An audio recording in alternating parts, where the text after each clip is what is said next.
తెలంగాణలో go back Marwadi నినాదాలు పెద్ద ఎత్తున వినిపిస్తున్నటువంటి నేపథ్యంలో తెలంగాణ రక్షణ వేదిక ఈరోజు కొన్ని డిమాండ్లను తీసుకొచ్చింది.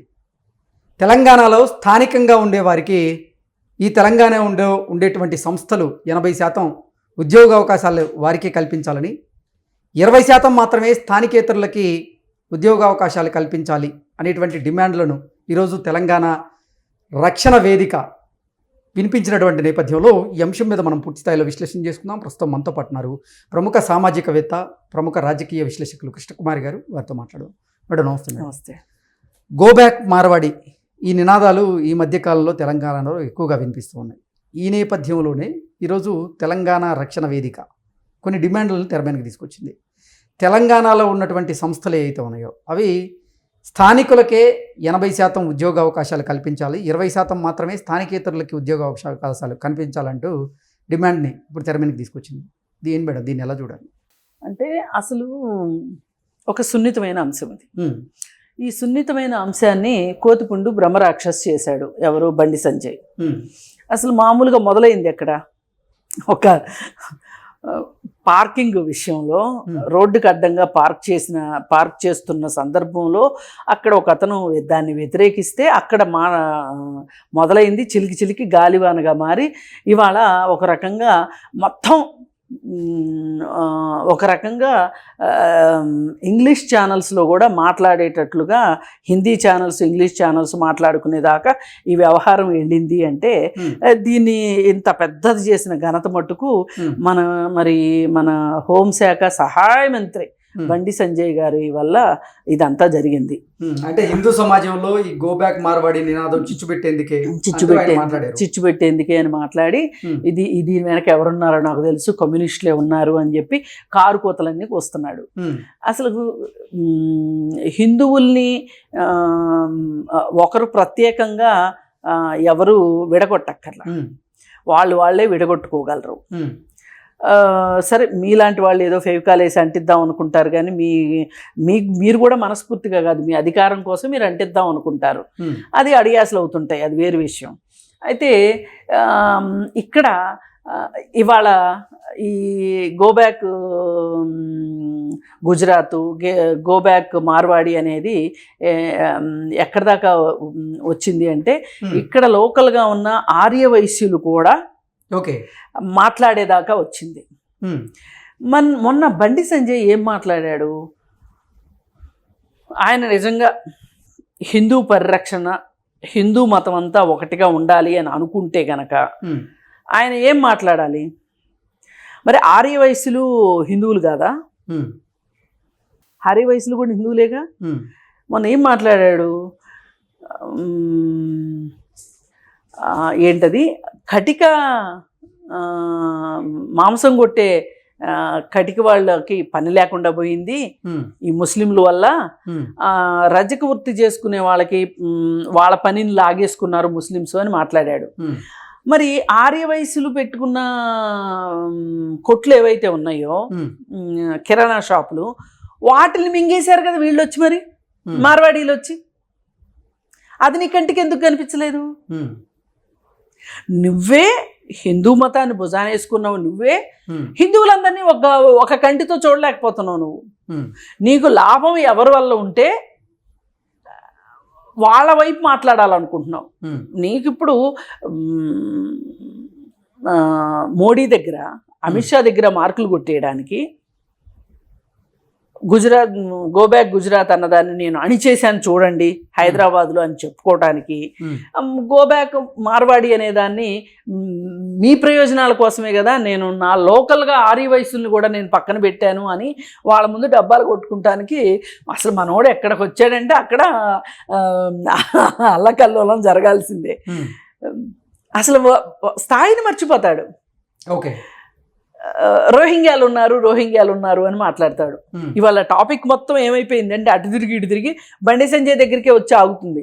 అసలు గోబ్యాక్ గుజరాత్, గోబ్యాక్ మార్వాడి అనేది పక్కకి వెళ్ళిపోయి ఇవాళ బండి సంజయ్ ఇప్పుడు పెద్ద ప్రధాన ఆకర్షణగా మారిపోయాడు అనమాట. ఆయన తెలివి తక్కువ వ్యాఖ్యానాల వల్ల. అంటే ఇప్పుడు రజకులు అంటే వాళ్ళు బీసీలు, బీసీలు వాళ్ళకి రిజర్వేషన్స్ ఉన్నాయి. ఇప్పుడు వాళ్ళ కుల వృత్తి నుంచి పక్కకు వచ్చి చదువుకుని ఉద్యోగాల్లోకి వస్తున్నారు. ఇంకా కొంతమంది కుల వృత్తి చేసుకుంటున్నారు. ఓకే, ఇప్పుడు వాళ్ళ కుల వృత్తిని ముస్లిమ్స్ తీసేసుకున్నారు అని చెప్పి వంకర మాటలు మాట్లాడుతున్నావు. ఇప్పుడు ఆర్యకటికలు ఉన్నారు, వాళ్ళు ఎస్సీ సామాజిక వర్గాల్లో ఒక కులం, అది వాళ్ళు రిజర్వేషన్స్ వల్ల ఎంతో కొంత అభివృద్ధి చెంది ఉద్యోగాల్లోకో లేకపోతే ఏదో చిన్న చిన్నగా పనులు చేసుకుంటున్నారు. ఇప్పుడు వాళ్ళ అవకాశాలని గండికొట్టారు ముస్లిమ్స్ వచ్చి, ఇక్కడ ఒక రహీం వస్తాడు, అక్కడ ఒక అబ్దుల్లా వస్తాడు అని చెప్పి మాట్లాడాడు. ఇప్పుడు ఇతను హోంశాఖ సహాయ మంత్రి, ఈ దేశం మొత్తానికి హోంశాఖ సహాయ మంత్రి. అసలు అన్ని వర్గాల వాళ్ళని, అన్ని కులాల వాళ్ళని, అన్ని మతాల వాళ్ళని అందరినీ కలుపుకుని వెళ్ళాలా? ఇప్పుడు ముస్లింలు అనేవాళ్ళు, ఇప్పుడు రోహింగ్యాలను తిట్టామంటే ఒక అర్థం ఉంది. వాళ్ళు ఏదో వేరే దేశం నుంచి దొంగతనంగా లోపలికి వచ్చి చొరబడ్డారు కాబట్టి చొరబాటుదారుల కింద వాళ్ళని గుర్తించి వాళ్ళని ఎప్పటికైనా పంపించేయాలి అని అనడంలో తప్పు లేదు. కానీ ముస్లింలు ఈ దేశంలో వాళ్ళు కదా, ఈ దేశం పౌరులు కదా, ముస్లింలు వేసే ఓట్లు కూడా మీరు వేయించుకుంటున్నారు కదా. ఓకే, మరి అలాంటప్పుడు ముస్లింలు ఎవరు మాకు ఓటు వేయకండి అని చెప్పండి మీరు. ఇప్పుడు ముస్లింలు వృత్తుల్లాగేసుకున్నారు అని ముస్లింల మీద పడి ఏడవకపోతే, ఇప్పుడు ఆ రెండు వృత్తులు ఒక రకంగా కటిక వృత్తి చేసేవాళ్ళు కానీ లేదా బట్టలు ఉతికేవాళ్ళు కానీ ఏ మాత్రం అవకాశం ఉన్నా ఆ వృత్తిలో ఉండాలనుకోరు. ఓకే, ఎందుకంటే ఆ వృత్తులు వాళ్ళకి ఎంత కష్టమో ఆ వృత్తిలోకి వెళ్తే తెలుస్తుంది. ఎక్కడో దాకెందుకు, ఇప్పుడు మరి సులభ కాంప్లెక్స్ల దగ్గర పోటీ పడరు ఎందుకు వీళ్ళు? పారిశుద్ధ్య కార్మికులు కదా వాళ్ళు, స్కావెంజర్స్ దగ్గర పోటీ పడరు ఏంటి వీళ్ళు? అక్కడ కూడా పోటీ పడవచ్చు కదా. అక్కడ పోటీ పడం, ఎందుకంటే అది గౌరవనీయమైన వృత్తి కాదు కాబట్టి. ఇప్పుడు కటికది కూడా గౌరవనీయమైన వృత్తి ఏం కాదు, మామూలు అందరి దృష్టిలో. ఒరే కటి కూడా అని తిడతారు ఎవరన్నా తిట్టాలంటే, నీదెంత కఠిన మనస్తత్వరా, నీదెంత కటిక బుద్ధులు రా నీ అని తిడతారు. అంటే కటిక బుద్ధులు అంటే ఏంటి? మాంసాన్ని కడకడకడ నరుకుతారు కాబట్టి అలా మాట్లాడతారు. మరి నువ్వు ఆ వృత్తుల్లోకి ముస్లిమ్స్ వచ్చేసారని ఏడుస్తావు నువ్వు. అసలు సంగతి అంతా పక్కన పెట్టి ఇక మీ నోట్లో నుంచి ఒక మాట వస్తుందా? స్థానికులైన వాళ్ళ లేకపోతే స్థానికేతరుల ఎవరైనా సరే ఒక వ్యక్తి తనకున్న బలాన్ని చూపించి, తనకున్న అధికారాన్ని చూపించి, తన దగ్గర ఉన్న డబ్బుల్ని చూపించి ఒక మనిషిని కొట్టేదాకా వచ్చాడు అంటే అతన్ని క్షమించాలా? ఆ మార్వాడి మనస్తత్వాన్ని నువ్వు ఎందుకు ప్రశ్నించట్లేదు? అసలు వాళ్ళ గురించి ఎందుకు అనట్లేదు నువ్వు? అసలు ఆ మార్వాడి అతను కొట్టింది తప్పు అనే మాట నీ నోట్లోంచి రాదేంటి? నీ నోట్లోంచే కాదు, బీజేపీ వాళ్ళు ఎవరి నోట్లోంచి రావట్లేదు, మాధవీలత నోట్లోంచి రాలేదు. మాధవీలత కూడా అసలు అలా కొట్టడం తప్పు అనే మాట అనలేదు. మరి ఈ విధంగా చూసుకుంటే ఇవాళ ఈ వేదిక కావాల్సి వచ్చింది. ఈ వేదిక ఈరోజు ఇవాళ చెప్పటం కాదు, ఎప్పటి నుంచినో ఏమంటున్నారు అంటే స్థానికులకి ఉద్యోగాలు ఇవ్వమని అడుగుతున్నారు. వీళ్ళు ఉద్యోగాలు ఇవ్వట్ల స్థానికులకి. వీళ్ళు ఏం చేస్తారంటే నమ్మకస్తులనో లేకపోతే భాష వస్తుందనో లేకపోతే ఇంకోటో కారణంతో సెలవులు ఎక్కువ పెట్టకుండా ఉంటారు, లోకల్ వాళ్ళు కాకపోతే అనో ఏవో రకరకాల కారణాలతోటి అక్కడి నుంచి పేదవాళ్ళని తీసుకొచ్చుకుంటున్నారు. వాళ్ళే ఇక్కడ ఇప్పుడు కాస్త తెలివి ఉన్నాడు అనుకోండి, పనివాడిగా వచ్చినా కానీ వాడు ఒక చిన్న షాపు పెట్టుకున్నాడు అనుకోండి, వాళ్ళు ఒకళ్ళకొకళ్ళు అట్లా షాపులు పెట్టేసుకుంటున్నారు. ఇప్పుడు ఏదో వెళ్ళలేని చోటకు కూడా మార్వాడి వాడు వెళ్తాడు అని చెప్పి సామెత అనమాట. వాళ్ళు ఆ విధంగా బిజినెస్ చేస్తున్నారు. కొన్ని బిజినెస్ క్వాలిటీస్ ఉన్నాయి, ఎవరు కాదనట్లా. కానీ ఆ క్వాలిటీస్ వెనకమాల, ఆ డబ్బు సంపాదించడం వెనకమాల ఒక అహంకారపూరితమైన మనస్తత్వం డెవలప్ అవుతుంది తప్పితే నేను ఈ ప్రజల నుంచి నేను ఈ డబ్బులు తీసుకుంటున్నాను, ఈ ప్రజలకు ఇక్కడ నేను లోకల్గా సేవ చేయాలని కానీ అదేమంటే నేను గోవులను రక్షిస్తాను అని మాట్లాడుతున్నాడు. మొన్న ఒక అతను, ఇప్పుడు ఈ తెలంగాణ శ్యామో ఏదో ఉన్నది కదా పేరు, అతనుకి ఫోన్ చేసి ఆ బెదిరించే దాని వెనకమాల ఎంతటి పొగరబోత్తనం కనిపించిందంటే బూతులు తిట్టేస్తున్నాడు. అడిగిన దానికి సమాధానం చెప్పట్లే. ఎందుకు మా వాడిని కొట్టారు అన్నదానికి వాడు అసలు సమాధానం చెప్పట్లే. అదేమంటే నువ్వు ఇక్కడికి వచ్చి బిజినెస్ చేసుకుంటున్నావు, బిజినెస్ చేసుకున్నాడు చేసుకోవచ్చు, కానీ లోకల్లోని కొడతావా అంటే నేను బిజినెస్ చేస్తే నేను అది చేస్తున్నా ఇది చేస్తున్నా, నువ్వేం చేస్తున్నావు ఈ ప్రాంతం, బిజినెస్లు చేసి ట్యాక్స్లు కడుతున్నాం, ఈ ప్రాంతానికి మేము ఏం చేస్తున్నాము అని అంటే నేను ఎన్ని వేల గోవులను నేను రక్షిస్తున్నాను, పరిరక్షిస్తున్నాను అని చెప్తున్నాడు. అంటే ఇతనికి ఒక గోవులను రక్షించడమే పరిరక్షించడమే వీడికి ధ్యేయంగా కనిపించింది, కానీ ఒక మనిషి యొక్క ఆత్మాభిమానం ఇతనికి కనిపించలే. తక్కువ కులం వాడు అని అదని ఇదని రకరకాలుగా అతను తిట్టారు. అతను ఎవరన్నా బహిరంగంగా అతను చేసిన చర్య గురించి ఒక్కళ్ళన్నా మాట్లాడుతున్నారా? మాట్లాడట్లా. ఇది సమంజసమేనా అసలు? మరి ఇట్లాంటి అసమానతలు వచ్చినప్పుడే ఉద్యమాలు వస్తాయి. ఇలాంటి ఒక మనస్తత్వం ఏదైతే ఉంటుందో, అసలు లోకల్ వాళ్ళని పురుగుల కంటే హీనంగా చూసి వ్యాపారాలు చేసుకోండి, ఎవరైనా చేసుకోవచ్చు. ఈ భారతదేశం మొత్తంలో ఎవరు ఎక్కడికైనా వెళ్ళొచ్చు, చేసుకోవచ్చు, ఎవ్వరు కాదనట్లేదు. మీరు ఇప్పుడు కొత్తగా వచ్చి రాజ్యాంగాలు చెప్పక్కర్లా. అసలు మీకు రాజ్యాంగం అంటే నమ్మకం ఉందా? మీకు లేదు. అంబేద్కర్ ఇప్పుడు వాళ్ళకి అవసరమైనప్పుడేమో అంబేద్కర్ రాజ్యాంగం కావాలంటారు, లేనప్పుడేమో అంబేద్కర్ రాజ్యాంగం వద్దు అని మాట్లాడతారు, ఆ రాజ్యాంగం కరెక్ట్గా లేదు అని మాట్లాడతారు. ఇప్పుడు నోరు తెరిసి అంబేద్కర్ రాజ్యాంగం అని చెప్పి పాటిస్తున్నారు. ఇప్పుడు తెలంగాణ రక్షణ వేదిక మరో డిమాండ్ కూడా చేసింది. తెలంగాణేతరులు ఎవరైతే ఉన్నారో వారు తెలంగాణలో భూములు కొనకుండా నిర్ణయం తీసుకోవాలి అనేటువంటి డిమాండ్ కూడా వినిపిస్తున్నట్లుగా తెలుస్తోంది. దీన్ని ఎలా చూడాలి మేడం? అంటే ఇది ఇవాళ అంత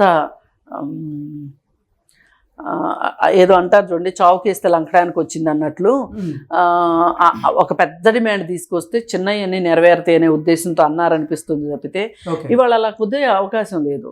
అది ఒకప్పుడు ఎప్పుడో పాత రోజుల్లో తెలంగాణలో ఉండేది. తెలంగాణ ఏతరులు తెలంగాణ వాళ్ళ భూములు కొనకూడదు అనేది ఉండేది. అది ఎప్పుడో పాత విషయం. ఇప్పుడు కూడా అటవీ భూముల్ని వాళ్ళు ట్రైబల్స్ దగ్గర నుంచి వేరే వాళ్ళు ట్రైబలేతరులు కొనకూడదు, ఇప్పటికీ ఉండదు. ఎందుకంటే వాళ్ళ అమాయకులు, వాళ్ళ దగ్గర నుంచి వీళ్ళు వాళ్ళకి ఆ భూమిని నమ్ముకుని బతుకుతారు కాబట్టి, పోడు చేసుకుంటా బతుకుతారు కాబట్టి ఇక అది కూడా లేకుండా అయిపోతారు వాళ్ళు అని చెప్పి అనే ఉద్దేశంతో ఆ రూల్ పెట్టారు. ఇంతకుముందు 370 ఆర్టికల్ అని చెప్పి కాశ్మీర్లో ఉండేది. కాశ్మీర్ ఏతరులు జమ్మూ కాశ్మీర్లో రాష్ట్రాలకు చెందిన వాళ్ళు స్థలాలు కొనడానికి ఇప్పుడు అది కూడా తీసేశారు. అది కూడా అసలు 370 ఆర్టికలే రద్దు అయిపోయిన తర్వాత అసలు ఇది రిలవెన్స్ లో లేదు నన్ను అడిగితే. కాకపోతే మీరు చేసిన పనికి, మీరు చేసిన కంపుకి, కంగాళీకి ఇలాంటి వాదనలన్నీ వస్తాయి. అసలు మీరు సరిగా ఉంటే ఇలా జరిగేది కాదు. ఇప్పుడు కిషన్ రెడ్డి కానీ బండి సంజయ్ కానీ వీళ్ళు హోంశాఖ సహాయ మంత్రి బండి సంజయ్, ఆయనేమో ఈశాన్య రాష్ట్రాల అభివృద్ధికి పనిచేశాడు కిషన్ రెడ్డి. కానీ ఏ రోజు ఈశాన్య రాష్ట్రాలు వెళ్ళిన పాపాన పోలా కిషన్ రెడ్డి. అంటే అసలు వీళ్ళు ఈ పని చేయగలరు, వీళ్ళకి అర్హత ఉంది అని ఇస్తున్నారా, ఏదో కళ్ళనీళ్ళు తొడవటం కోసం అని చెప్పి హైదరాబాద్ వాళ్ళు కళ్ళనీళ్ళు తొడవటానికి ఇస్తున్నారో అర్థం కాదు. ఇప్పుడు ఈశాన్య రాష్ట్రాలంటే మనకి ఇవన్నీ వస్తాయి, అరుణాచల్ ప్రదేశ్ ఆ రాష్ట్రాలన్నీ వస్తాయి. ఇప్పుడు మణిపూర్ కూడా ఈశాన్య రాష్ట్రాల కింద వస్తాయి. అక్కడ అట్టొడిగిపోతూ ఉంటే మహిళల్ని అత్యాచారాలు చేసి నగ్నంగా ఊరేగిస్తే కూడా అక్కడికి వెళ్ళలేదు కిషన్ రెడ్డి. ఇప్పుడు నువ్వు ఒక మంత్రి అన్నప్పుడు నీ మంత్రిత్వం ఏందో వెలగబెట్టాలి కదా. హైదరాబాద్లో కూర్చుని స్టేట్మెంట్లు ఇస్తే సరిపోద్ది. అసలు వీళ్ళు హైదరాబాద్కి ఎందుకు కన్ఫైన్ అవుతున్నారో అర్థం కావట్లే. బండి సంజయ్ ఇదే మాట ఏంటి అంటే కేవలం అతనికి మార్వాడీలు అంటే ప్రేమనో, హిందూ మతం అంటే ప్రేమనో, ఇంకోటో కాదు. ఆయన నియోజకవర్గంలో ఉన్న మార్వాడీల కళ్ళనీళ్లు తొడవటానికి, వాళ్ళని దగ్గర చేసుకుంటాం కోసమే అతను గోబ్యాక్ మార్వాడి అనే నినాదాన్ని వ్యతిరేకిస్తున్నాడు అనేది మనకి చూడగా అర్థమవుతుంది. ఇట్లా ఈ రోహింగ్యాల విషయం ఏమైనా చర్యలు తీసుకోవాలి అంటే నువ్వు హోంశాఖ సహాయ మంత్రివి, నువ్వు చెయ్యాలి ఏదన్నా కానీ. అది వదిలేసేసి నువ్వు చేయాల్సింది వదిలేసేసి రోహింగ్యాలు ఉన్నారు ఇక్కడ అంటే అసలు రోహింగ్యాలని ఎవరు వాళ్ళని ఇక్కడి నుంచి పంపించగలిగిన సత్తా ఎవరికి ఉంది? అది రాష్ట్ర ప్రభుత్వం పరిధిలో లేదు. అంటే అసలు కేంద్ర రాష్ట్ర పరిధి ఏంటి, రాష్ట్ర పరిధి ఏంటి, కేంద్రం పరిధి ఏంటి, రాష్ట్రం పరిధి ఏంటో కూడా తెలియనంత అజ్ఞాని మన తెలంగాణ నుంచి ఒక మంత్రిగా ఉన్నారు, సహాయ శాఖ మంత్రిగా ఉన్నారు అంటే బాధాకరమైన విషయం. ఎందుకు ఇతను ఇట్లా అనవసరమైన రచ్చ చేసేసి ఏ గొడవన్నా రానివ్వండి, బండి సంజయ్ నోట్లో పడింది అంటే మటుకు అది కంపు కావాల్సిందే. ఆ విధంగా చేసే నైపుణ్యం అతని దగ్గర ఉంది. సరే, అతను ఇప్పుడు తెలంగాణ రక్షణ వేదిక చేస్తున్నటువంటి డిమాండ్లు ఏవైతే ఉన్నాయి వాటిని ఎలా చూడాలంటే, అంటే ఇప్పుడు స్థానికులకి ఉద్యోగాలు ఇవ్వాలి అని అంటున్నారు. అదేమీ తప్పు కాదు, అది ఆ డిమాండ్ ఇవ్వాలి, ఉద్యోగాలు ఇవ్వాలి. మరీ 80% మంది కాకపోయినా కానీ ఉద్యోగాలు ఇస్తే తప్పు లేదు, ఇవ్వాలి. అలాగే ఈ భూముల విషయం నేను చెప్పాను, అది అంత ఇప్పుడున్న ఈ కాలంలో అది అంత రిలవెన్స్ ఉంటుంది అని చెప్పి అనుకోలేము. ఇకపోతే ఆర్య వయసులు కూడా ఇప్పుడు ఈ ఉద్యమంలోకి వచ్చారు కాబట్టి వాళ్ళు గొంతుకు కలుపుతున్నారు కాబట్టి ఇప్పుడు అసలు రసవత్తరంగా తయారైంది. ఇప్పుడు నిన్నటిదాకా ఏమన్నాడు, కమ్యూనిస్టులు ఇదంతా చేశారు అని చెప్పి మాట్లాడాడు బండి సంజయ్. ఆర్య వయసులు కూడా కమ్యూనిస్టులేనా? ఇప్పుడు ఏం చెప్తాడు సమాధానం? అందుకని ఆయన్ని వరుసగా రోజు విమర్శిస్తుండేసరికి ఇప్పుడు సైబర్ క్రైమ్ వాటి గురించి మాట్లాడటం మొదలెట్టాడు కొత్తగా. ఇంకా వాటిని ఎంత అపహాస్యం చేస్తాడో చూడాలి బండి సంజయ్. ఏది ఏమైనా అడుదిరిగి ఇడిదిరిగి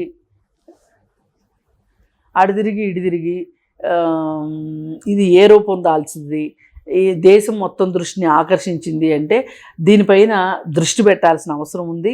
ఇప్పుడు మార్వాడీల ముక్కు కూడా ఎంతో కొంత తాడు వేయాల్సిన అవసరం అయితే ఉంది. Okay madam, thank you.